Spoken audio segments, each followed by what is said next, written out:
श्री गणेशाय नमः। कहानी है अभागिन बनी सुहागिन। झारखंड के हजारीबाग जिले में एक मुकरू गांव है। उसी गांव के पास एक जंगल है। जंगल में एक नवजात शिशु के रोने की आवाज़ आ रही है। जंगल में उस बच्चे के पास सबसे पहले सियार पहुंचता है। वह बच्चा को ध्यान से देखता है। उसके मन में तरह तरह का भाव उत्पन्न हो रहा है। इसी बीच आकाशवाणी होती है, अरे मूर्ख, इसे मत मारो, बच्चा बेसहारा है। तूने पाप किया तो जानवर बना, फिर दुष्टता करने को सोच रहा है। सियार घबरा गया। सियार अपनी पत्नी से बोला, मैं राजा शेर को इसकी खबर देने जा रहा हूँ। जब तक मैं लौट कर ना आऊँ तब तक इस बच्चा को तुम देखती रहो। इतना बात कहकर सियार राजा शेर के पास चल दिया। सियार कुछ ही दूर गया तो उसे शेर की दहाड़ सुनाई पड़ी। सियार अंदर ही अंदर डर गया। चतुर सियार मन ही मन सोचता रहा, राजा शेर मेरा ही न शिकार बना ले। मैं मर जाऊं तो गम नहीं, पर बच्चा को कुछ न हो। इन्हीं बातों को मन ही मन विचारते हुए राजा शेर के पास पहुंच गया। चतुर सियार राजा शेर को नमस्कार किया और बोला, हे राजन, जंगल में एक मनुष्य का बच्चा रोदन कर रहा है। शेर बोला, अगर तेरी बात झूठ निकली तो मैं तुम्हें खा जाऊंगा। चतुर सियार बोला, हाँ राजन, मैं आपके बातों का समर्थन करता हूँ, आप स्वयं चलकर देख लें। फिर क्या था, दोनों बच्चा को देखने के लिए चल पड़ा। रास्ते में सियार सोचता रहा कि बच्चा के लिए दूध का प्रबंध करते हुए जाना चाहिए। उसी समय सियार की नज़र कामधेनु गाय पर पड़ी। उसने शेर से बोला, हे राजन, यह कामधेनु बड़े काम की है। शेर ने सियार को बोला, कामधेनु को भी साथ ले लो। सियार जाता है, कामधेनु को शेर के पास लाता है। शेर बोला, मेरे जंगल में एक नवजात शिशु के रोने की खबर मिली है, हम लोगों के साथ तुम भी चलो। कामधेनु बोली, मैं आपके बातों का समर्थन करती हूँ। बच्चा दूध के बगैर तड़प रहा है। उसी समय शेर पहुँच जाता है। कामधेनु को आदेश देता है, कामधेनु जाओ, बच्चे को दूध पिलाओ। इस बच्चा का लालन पालन अब तुम्हें ही करना है। इसे किसी प्रकार का कष्ट अब नहीं होना चाहिए। यह बच्चा अब मेरे अधीन है। कामधेनु राजा शेर की बातों का पालन किया, बच्चा को दूध पिलाने लगी। 5 वर्ष बाद बच्चा जंगल के जानवर के बच्चों के साथ खेलने लगा। उसी सिलसिले में बच्चा अपनी माँ कामधेनु को देखा। वह दौड़ा दौड़ा कामधेनु के पास आया। बच्चा कामधेनु के शरीर से लिपट गया और बोलने लगा, माँ माँ कहकर पुकारा। कामधेनु के अंदर माँ की ममता जागृत हो उठी।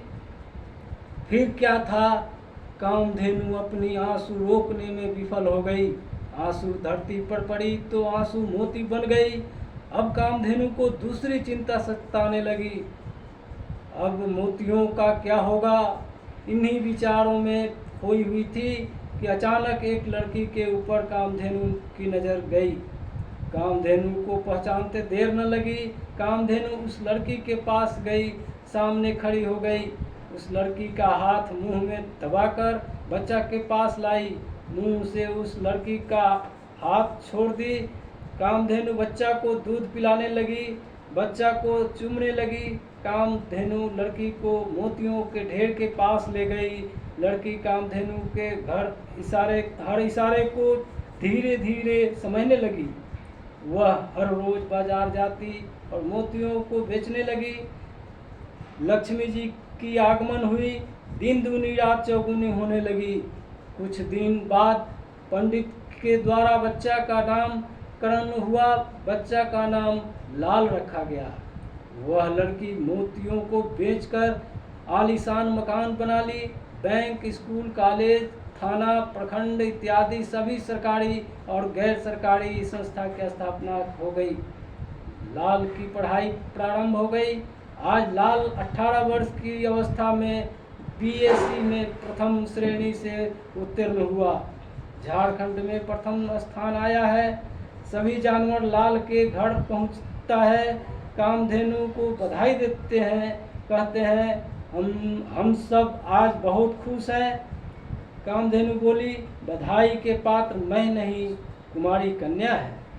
बहुत दिनों की बात है, मैं लाल को छोड़कर कुछ देर के लिए अलग हुई थी। जब मैं लाल के पास आई तो लाल जोर जोर से चिल्लाने लगा, मुझे माँ कहकर पुकारने लगा।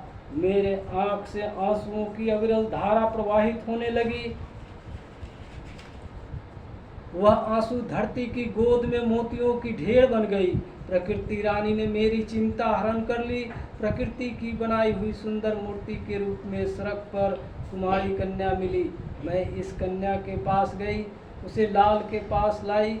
उसी समय से कन्या लाल का लालन पालन कर आज तक करती आ रही है।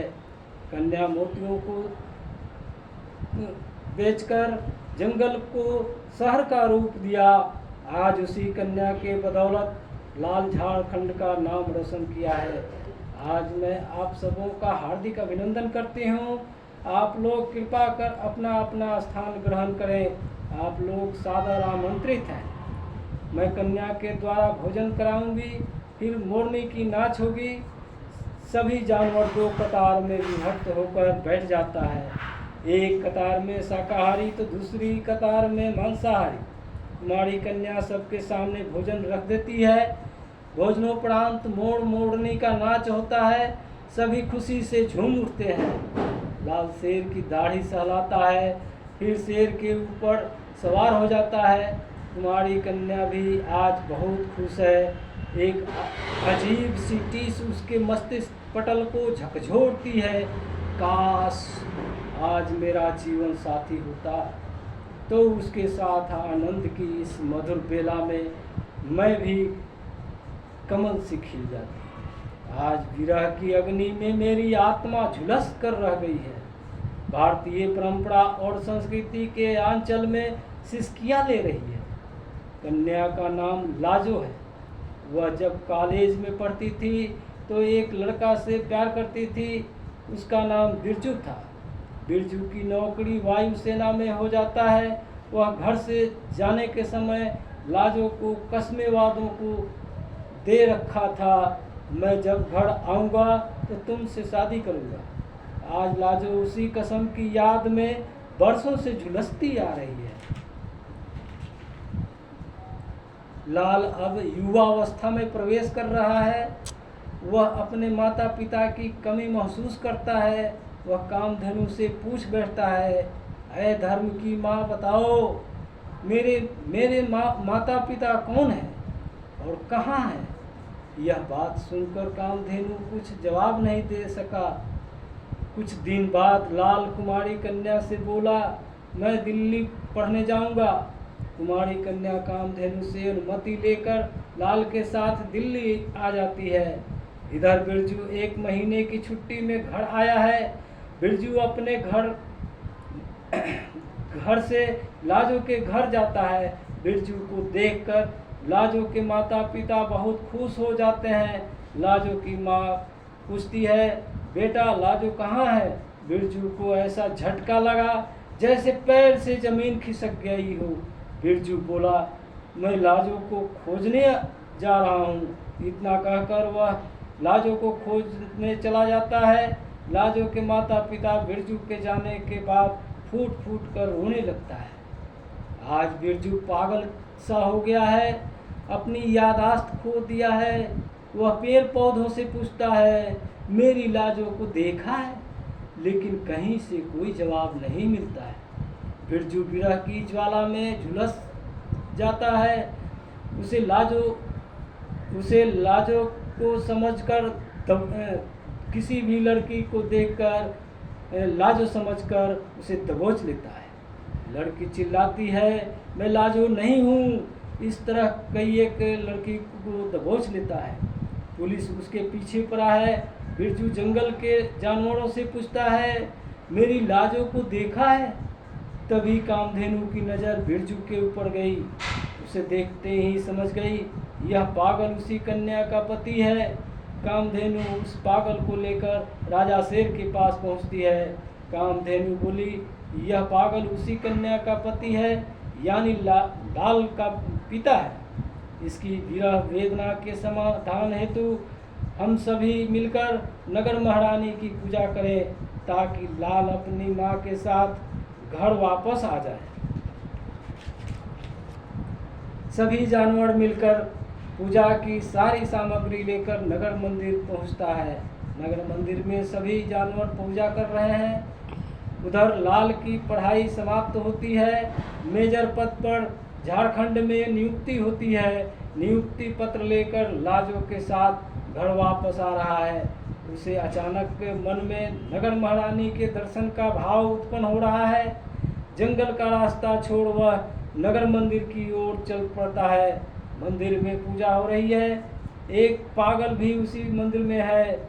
सभी जानवर पूजा में मग्न हैं। उसी समय पागल की नज़र एक लड़की पर पड़ता है। वह उस पर टूट पड़ता है। मेरी लाजो रुक जाओ, मैं आ रहा हूँ, ऐसा कहकर वह सड़क पर लड़की के पीछे दौड़ता है। लाल कामधेनु का पैर पकड़कर रोने लगता है। लाल कामधेनु से हटा तो शेर की दाढ़ी पकड़कर आंसू पोंछने लगा। इसी बीच कामधेनु की नज़र पागल के तरफ गई। वह चिल्ला उठी, देखो पागल कैसे लड़की का पीछा कर रहा है। सभी दौड़े दौड़े पागल के पास आ गए। लाल पागल को देखा, उसने कहा, सावधान, एक कदम भी लड़की के तरफ रखा तो गोलियों से भून डालूंगा। पागल बोला, यह मेरी लाजो है, इससे मिलने के लिए कोई भी रोक नहीं सकता। तुम मेरे सामने से हट जाओ। तुम नादानी मत करो, तेरी माँ की गोद सूनी हो जाएगी। लाजो और कामधेनु चिल्लाती हुई लाल के पास पागल के बीच आ गए। लाजो बोली, बेटा रुक जाओ, तुम जानते हो किसको गोली मारने जा रहे हो? अपनी माँ का सुहाग गुजारना चाहते हो? ये तुम्हारे पिताजी हैं, मैं तुम्हारी माँ हूँ। इतना कहकर लाजो फूट फूट कर रोने लगी। लाजो पागल को सीने से लगाकर रोने लगी। कामधेनु बोली, मैं सिर्फ तुम्हें दूध पिलाई हूँ, तुम्हें जन्म देने वाली माँ सामने खड़ी है। कामधेनु की बात सुनकर माता पिता का चरण स्पर्श किया और बोला, पिताजी आपके ऊपर मर्डर का आरोप है। मैं भी कानून से जकड़ा हुआ हूँ, इसलिए आपको कानून के हवाले करना पड़ेगा।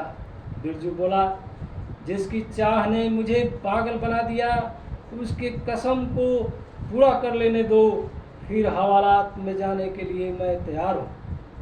लाल बोला, आप अपना अंतिम इच्छा पूरी करें।